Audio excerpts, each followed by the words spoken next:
Hello friends, welcome back to the channel Nimi's cooking B.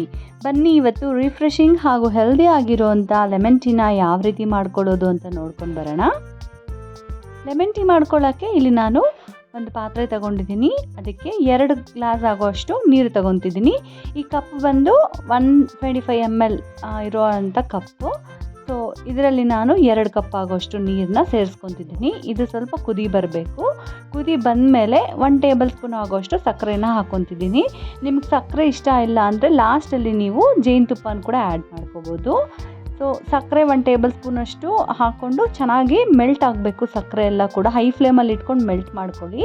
ಈ ಟೈಮಲ್ಲಿ ಒಂದು 4 ಎಳೆ ಆಗೋಷ್ಟು ಪುದೀನ ಸೊಪ್ಪನ್ನ ಹಾಕ್ಕೊತಿದ್ದೀನಿ. ಹಾಗೆ ಒಂದು 1/4 ಚಮಚಕ್ಕಿಂತ ಸ್ವಲ್ಪ ಕಮ್ಮಿನೇ ಇದೆ ಟೀ ಪೌಡರ್ನ ಆ್ಯಡ್ ಮಾಡಿಕೊಂಡು ಜಾಸ್ತಿ ಹೊತ್ತು ಕುದಿಸ್ಬೇಡಿ. ಒಂದು 45 ಸೆಕೆಂಡ್ ಸಾಕು, ಅಂದರೆ 1 ನಿಮಿಷಕ್ಕಿಂತ ಕಮ್ಮಿ.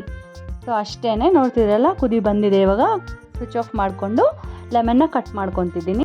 ಇಲ್ಲಿ ನಾನು 1 ಟೀ ಸ್ಪೂನ್ ಆಗೋಷ್ಟು ಲೆಮನ್ ಜ್ಯೂಸ್ನ ಆ್ಯಡ್ ಮಾಡ್ತಿದ್ದೀನಿ. ನಿಮ್ಗೆ ಜಾಸ್ತಿ ಬೇಕು ಅಂದರೆ ಜಾಸ್ತಿ ಕೂಡ ಆ್ಯಡ್ ಮಾಡ್ಕೋಬೋದು. ಇವಾಗ ನಾವು ರೆಡಿ ಮಾಡಿ ಇಟ್ಕೊಂಡಿರೋಂಥ ಟೀನ ಈ ರೀತಿ ಶೋಧಿಸ್ಕೊಂಡು ಬಿಸಿ ಬಿಸಿಯಾಗಿ ಸಂಜೆ ಅಥವಾ ಮಾರ್ನಿಂಗ್ ಯಾವುದಾದ್ರೂ ಸ್ನ್ಯಾಕ್ಸ್ ಜೊತೆಗೆ ಸರ್ವ್ ಮಾಡಿದ್ರೆ ತುಂಬಾ ಟೇಸ್ಟಿಯಾಗಿ, ರಿಫ್ರೆಶಿಂಗ್ ಆಗಿ, ಹೆಲ್ದಿ ಆಗಿರುವಂಥ ಈ ಲೆಮನ್ ಟೀ ನಿಮ್ಮ ಮನೆಯಲ್ಲೇ ಮಾಡ್ಕೋಬೋದು. ನೋಡಿದ್ರಲ್ಲ ಎಷ್ಟು ಈಸಿಯಾಗಿ, ಟೇಸ್ಟಿಯಾಗಿ, ಹೆಲ್ದಿ ಆಗಿರುವಂಥ ಈ ಲೆಮನ್ ಟೀನ ಮನೆಯಲ್ಲೇ ಮಾಡ್ಕೋಬೋದು ಅಂತ. ಖಂಡಿತ ನೀವು ಕೂಡ ಒಂದ್ಸರಿ ಟ್ರೈ ಮಾಡಿ ಇದು ಹೇಗಾಗಿದೆ ಅಂತ ಕಮೆಂಟ್ ಮೂಲಕ ತಿಳಿಸಿ. ಹಾಗೆ ಚಾನಲ್ನ ಸಬ್ಸ್ಕ್ರೈಬ್ ಮಾಡಿ, ಲೈಕ್ ಮಾಡಿ, ಶೇರ್ ಮಾಡಿ. Thank you.